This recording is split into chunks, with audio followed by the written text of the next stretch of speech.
qui étaient les répondants par rapport à l'OV2 par exemple, par rapport à l'Office des routes, et ces membres-là entraient en action pour débloquer les situations. Et cela, comme les rôles étaient déjà répartis avant même que le comité commence à fonctionner, chacun savait son domaine de responsabilité, et lorsqu'il y avait un problème qui concernait son domaine, il se mettait en action. Donc voilà comment était organisé le comité. Bien. Pouvez-vous confirmer ou affirmer l'information selon laquelle, au niveau de cette commission, vous n'avez pas traité les dossiers des prestataires? Ce n'est pas vous qui avez choisi les prestataires ou validé les prestataires? Absolument non. Les membres de la commission, nous étions environ 13 permanents. 10 d'entre eux, 9 ou 10 d'entre eux, ont eu l'occasion de venir ici pour une confrontation, c'était le 13 avril, avec le directeur de cabinet, et cela a été confirmé. Tous ont unanimement reconnu que ce n'était pas le rôle de la commission. Nous avons cependant constaté, ce jour-là, le 13 avril, ici à Makala, que 2 membres de la commission avaient reçu du directeur de cabinet un dossier concernant le fameux Ousmane, de la fameuse compagnie Ousmane. Et ils avaient fait cette analyse, une analyse, et de rendu un avis au directeur de cabinet pour la suite du dossier. Nous l'avions appris ici. Je n'étais pas seul, nous étions une dizaine. Et tous l'ont confirmé. Nous l'avions appris ici. Mais cela n'a pas été traité. Cela n'a pas été traité dans le cadre du dossier Samibo. Encore moins Samibo, parce que Samibo, moi j'ai même été surpris d'apprendre que les premiers paiements étaient faits début ou bien mi-mars. Nous sommes entrés en jeu après, et je ne savais pas qu'on était déjà aussi avancé. On l'a appris par la suite. Mais je vais préciser une chose.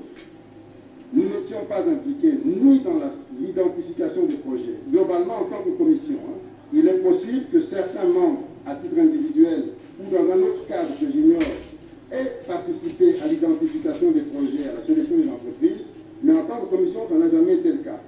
Alors, si des individus ont participé, ce sera à eux de répondre. Et ce que je veux dire également, c'est que lorsque ce travail a été fait, lorsque nous avons pris connaissance du travail qui avait été fait, pour nous estimions que ce travail qui a été fait sous la direction du directeur de cabinet, avec l'implication plus ou moins des ministères sectoriels concernés, était suffisamment balisé pour que nous puissions nous préoccuper du suivi de la mise en œuvre sans regarder derrière sur les projets eux-mêmes et les marchés. Et donc nous nous sommes cantonnés sur le suivi. Bien, merci. Mais quand est-ce que vous avez eu connaissance que Samibo avait reçu paiement du marché de 1500 maisons? Quand est-ce que vous avez eu connaissance que Samibo avait été déjà payé? Non, au cours des différentes sessions que nous faisions de compilation pour le suivi de la mise en œuvre, nous avions un tableau qui mettait taux d'exécution financière, physique, etc. Et donc on voyait évoluer le tableau. À un moment donné, nous avons constaté qu'il y avait des paiements qui avaient déjà été faits, je ne sais plus vous dire de mémoire à quel pourcentage, mais qu'il y avait des paiements qui avaient été faits et que les paiements de travail étaient en cours. Mais moi, individuellement, je n'ai jamais rencontré M. Samibo. Non, c'est pas ça la question que Et là, on pose la question de savoir, lorsque vous avez connaissance que les paiements étaient effectués, vous, en tant que commission de suivi, qu'est-ce que vous avez fait? Non, nous, je vous dis que ce n'était pas notre préoccupation. Notre préoccupation, c'était essentiellement la mise en œuvre. On se préoccupait de la mise en œuvre, et lorsque des questions étaient posées, on essayait d'y répondre. Nous avions au sein du groupe un membre qui est cité comme témoin, qui va répondre, qui était l'interface pour ce qui est du projet de maison. Jacques Baniouessizé, qui est ingénieur de formation. Et c'était lui l'interface. Nous ne nous préoccupions que de la mise en œuvre. Et nous avons même communiqué quand lorsque les premières maisons sont sorties de terre, en disant enfin les premières maisons commencent à sortir de terre. Mais sur les paiements, etc., non. Ce n'était pas notre responsabilité. Bien. monsieur le procureur, vous avez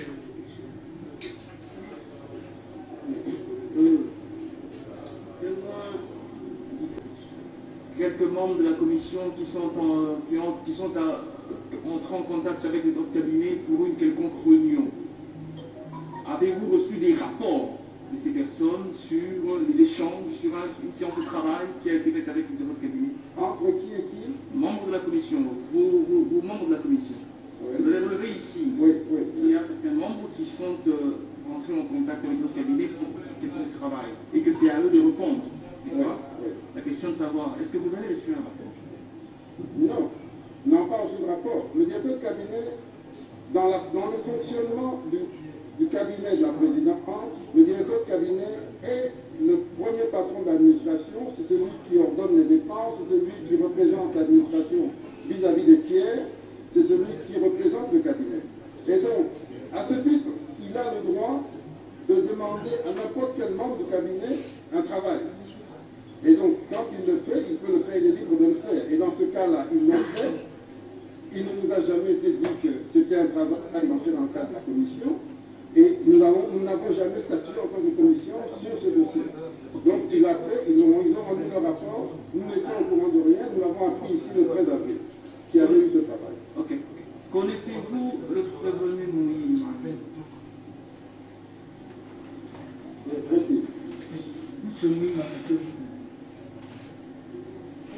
Non, mais maintenant, par la force des choses, parce que médiatiquement, il est impliqué, mais personnellement, je ne connais pas bien que ce soit un collègue de la présidence. Vous êtes le coordinateur de la commission? Oui. Savez-vous que M. Moïse Mandol est chargé de dédouanement? Ça fait partie des questions qui ont posé problème. À aucun moment, moi personnellement, j'ai été informé par le directeur de cabinet ou par qui que ce soit dans la commission que nous avions un rôle aussi important en termes exécutifs, c'est-à-dire nous impliquer dans les dédouanements, etc., etc. Je ne l'ai jamais été. Alors, c'est des choses que j'ai apprises dans le cours du procès. Parce que pour moi, le projet, quelqu'un qui a eu un marché, il exécute son projet, il s'occupe de la douane, il s'occupe de tout. Donc ça, je l'ai appris en cours de procès. Bien. Vous connaissez M. John Toumba? Affirmatif. Confirmez qu'il a été aussi membre de cette commission. Il a été membre de la commission. Bien. Est-ce que vous saviez que John Toumba était en contact avec M. Moïma pour assurer les opérations de dédouanement des conteneurs? Absolument non. Je l'ai appris lorsque M. John Toumba a été interpellé en voyant circuler une réquisition d'informations le concernant. Il ne vous en a jamais parlé en tant que... Il n'en a jamais parlé. Jamais. D'après vous, qui lui aurait chargé de cette tâche? Je vous ai dit et je vous répète que les questions d'argent en rapport avec la mise en œuvre de ce programme, lorsqu'il y a de l'argent à payer à quelqu'un, pour quelque raison que ce soit, ce sont des questions qui ne relevaient pas ni de mes compétences ni de mes attributions. Donc il faut demander à celui qui... Pardon? Ça relevait de qui? La seule personne qui ordonne les dépenses ou qui ordonnance les dépenses à la présidence de la République, c'est le directeur de cabinet. Il n'y en a pas un autre. Et le comptable répond devant le directeur de cabinet. Donc c'est aussi simple. Bien, merci. Monsieur le Président, si votre idole permet, je ne sais pas si je dois dire une observation, votre tribunal a fait venir le ministre Louaka qui est en fonction et qui est là, et dans la chaîne de questions de contrat, et on aurait pu l'entendre, s'il plaira à votre tribunal de le faire venir après que nous ayons terminé avec M. l'ambassadeur pour être coordonnateur de justice. Vous avez suivi des choses sur Internet, sur la défense internationale, qui ont failli diviser l'homogénéité de cette équipe qu'on avait imprimée à la présidence. Tout ce que l'ambassadeur itinérant a dit est vrai, et je le félicite, mais je voudrais nuancer tout peu. Puisque quand l'ambassadeur itinérant dit qu'il a pris connaissance des programmes de 100 jours dans sa globalité après. Ce n'est pas faux. Mais ça ne veut pas dire que lui, en tant qu'ambassadeur itinérant, quand il voyage, le travail s'arrête à la présidence.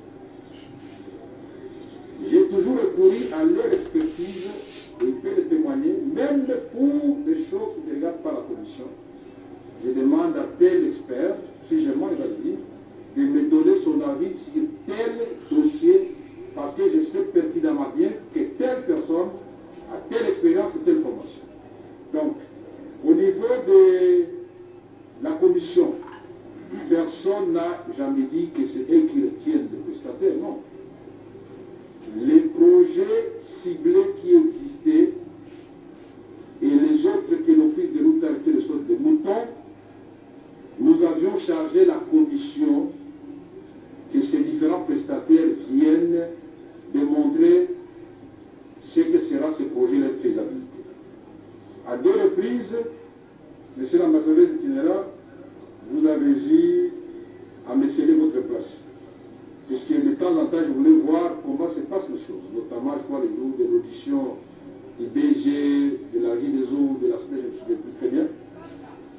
On parlait de l'électricité ou de l'eau, vous allez vous souvenir certainement, vous m'avez laissé votre place et on nous a projeté les tableaux, on a suivi. Ça, c'est le technique partie. Mais ce que je voudrais rappeler à votre meilleur souvenir, c'est que c'est moi qui vous avais chargé, avec l'accord du président de la République, pour que vous présentiez sous ma direction, en grandeur nature, avec projection, à tous les membres de la présidence de la République, y compris les services personnels du président de la République. C'était dans l'ancien restaurant de la cité de l'OIA. Et compte tenu du fait que, comme vous l'avez si bien dit, vous n'avez pas participé à la conception, il vous était difficile en peu de temps de maîtriser tout. Finalement, j'ai parlé plus que vous. Mais ça ne veut pas dire que pour certaines questions que vous maîtrisez, vous n'avez pas parlé seulement. Donc nous avions tous... Pardon? Nous avions tous, du moins au niveau des responsables et des membres de la commission, cette mouture du programme. Et plus tard, ça va évoluer. C'est sa commission qui a travaillé à sa présence pendant qu'il était empêché, parce qu'il y avait beaucoup de voyages du président de la République pour remettre notre pays sur la scène internationale. Et en tant qu'ambassadeur itinérant sur 3 voyages, je crois 2 voyages, si pas tout n'est-ce pas, 2 sur 3, pratiquement tous les voyages du président de la République. C'est tout à fait impossible que Nico Kazadi soit à la fois à la présidence, en Allemagne, aux États-Unis, au Rwanda, en Angola et partout. Non, c'est impossible. Mais la République ne s'arrête pas pour autant. Mais quand il revient en tant que coordonnateur, il demande des comptes. Il a dit ici, et je voudrais que cela soit acté parce qu'il a dit la vérité, que la commission était chargée du suivi et du contrôle. Suivi au niveau politique, contrôle au niveau de ce qui a été fait par rapport à ce qui a été déclaré dans le programme et par les prestataires. Il a dit ici que finalement, dans le cadre de ce travail, les missions ont été envoyées à Kinshasa et à l'intérieur du pays. Et c'est dans ce cadre-là qu'il a vu atterrir ou sortir ou être érigé des premières maisons dans le cadre des projets Samibo. C'est comme ça que lui-même a voulu en savoir plus. Et il a raison de dire qu'il n'a pas voulu se soucier de ce qui s'est passé avant.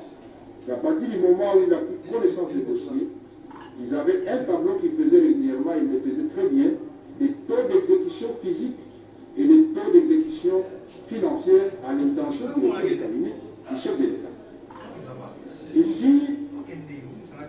Ici, je voudrais dire aussi qu'en ce qui concerne l'argent, la lettre que j'avais adressée au ministre des Finances transmettant les résumés de chaque rubrique qui avait été retenue. Et pour le reste, c'est le suivi. Et donc, je voudrais ici dire, je n'ai pas grand-chose à ajouter si ce n'était que cette petite précision Bien, merci. Je remercie très sincèrement. Merci. Ce n'est pas seulement les prestataires privés, les mandataires publics aussi, OVD, Office de route, SNEL, Non, ils ne sont pas intéressés par le... Oui, non, vous m'avez posé la question, je vous réponds. C'est ça le principe, je vous réponds. Le principe était que tous doivent passer devant la commission. Merci. C'est pas au directeur de cabinet de recevoir le prestataire. Et là, tout à l'heure, je reviens encore sur l'histoire, parce que j'ai vérifié auprès de service de protocole. Je n'ai jamais reçu de ces gars. Je n'ai jamais reçu. Je reviens devant l'égalité venu. Il est resté 3 heures de temps. M. Francky des protocoles, ce que j'ai demandé, on m'explique un peu c'était dans les rêves. Il dit non, vous ne l'avez pas reçu ce jour-là, vous l'avez envoyé plutôt auprès des experts. Merci. Merci. Une chose qui est claire, je ne sais pas comment ça pourrait changer aujourd'hui, mais nous étions ici le 13 avril, ça a été confirmé et acté dans 20 PV. Nous étions, je crois, 9 ou 10, et nous avons tous unanimement réaffirmé que sélectionner les entreprises n'était pas dans le mandat de la commission. Ça, c'est un. Deuxièmement, la sélection de Ousmane ne s'est pas faite dans le cadre de la commission, elle s'est faite par 2 membres du cabinet qui sont membres de la commission. Et la commission n'en était d'ailleurs pas informée. Nous avions l'habitude de travailler, lorsqu'il y avait un dossier qu'on jugeait important, nous avions un groupe WhatsApp, et lorsqu'un dossier était considéré comme important, et vous conviendrez qu'un tel dossier devrait en faire partie, on prévenait les gens pour dire on va discuter de tel dossier, faites un effort pour être là. Et on s'est arrangé pour qu'il y ait quand même un quorum suffisant. Ça n'a jamais été le cas. Merci pour la parole. Je vais poser une question. Monsieur l'ambassadeur Gola, vous pouvez me dire à quel moment la commission ou la coordination a été mise sur pied? A été mise sur pied. Oui. Je peux vous dire, voilà, pour être très clair et très précis. En février 2019, le chef de l'État me demande de continuer de travailler sur le programme de quinquennat. C'est par rapport aux travaux de 1 jour. Je vais vous expliquer comment ça s'est passé. Et nous nous mettons au travail au sein d'un groupe d'une dizaine ou une douzaine de personnes pour travailler sur le programme. Nous travaillons uniquement sur le programme. En mars, sur le programme du quinquennat, je veux dire. En mars, le programme des 100 jours est lancé. Jusqu'à ce moment-là, il n'y a pas de comité de suivi, il n'y a pas un groupe qui se réunit pour travailler des projets sur le programme. Le programme est lancé et puis je crois vers fin mars. Moi, qui suis allé voir Monsieur le Président, qu'est-ce que nous sommes en train de faire? Puisque nous, d'un côté, nous pensons, comme vous l'avez si bien dit, que vous avez des résultats à obtenir tout de suite et maintenant. Ce n'est pas vous, c'est le Premier ministre qui sera issu de l'Assemblée nationale. La preuve que même le programme de 100 jours a été ramené, puisque un président de la République dans une situation normale n'a pas de programme. Sinon, il serait redevable vis-à-vis de l'Assemblée nationale. Nous étions dans une période inédite où les résultats, les députés ici des législatives de 2018 en décembre n'étaient pas encore validés et on n'avait pas de bureau de l'Assemblée nationale. Le Premier ministre est sorti de l'Assemblée nationale au mois de septembre. Pendant tout ce temps, on ne devait pas croiser les bras. Quand on dit bon, ça on comprend comment ça atterrit. Non. Il faut rappeler à la mémoire du tribunal votre honneur et le dire par votre canal populaire que Samibo avait été désigné par une lettre confirmée par le ministre Itakuira de Tchibala, signée pour le code de Tchibala par Okitoum. Et le prix, quand il a fait allusion au prix du carburant, le prix des maisons duplex, c'était 45 000. Le prix des maisons de décharge, c'était 35 000. Et quand il dit que pour prouver mon détournement, va recourir à ça, alors là, il va arrêter d'établir. Puisque moi, le prix que j'ai négocié et que j'ai fait discuter, c'est dans le cadre de Ousmane, sur l'instruction du président de la République, qui est de 19 000 pour des chambres. Merci. Donc, votre conseil est complété. Une question pour moi, Monsieur le Président. Une petite question. Est-ce que M. Nicolas Kazadi, en sa qualité de suivi du programme du chef de l'État. Est-il au courant de l'érection à ce jour de plus de 200 maisons au contact dans le cadre de l'exécution de ce programme? Oui, vous avez suivi la question. Je suis au courant du fait qu'il y a des maisons qui ont été érigées, je n'ai pas le nombre en tête. Le programme a continué après nous. Nous nous sommes retirés fin août. Nous sommes retirés fin août.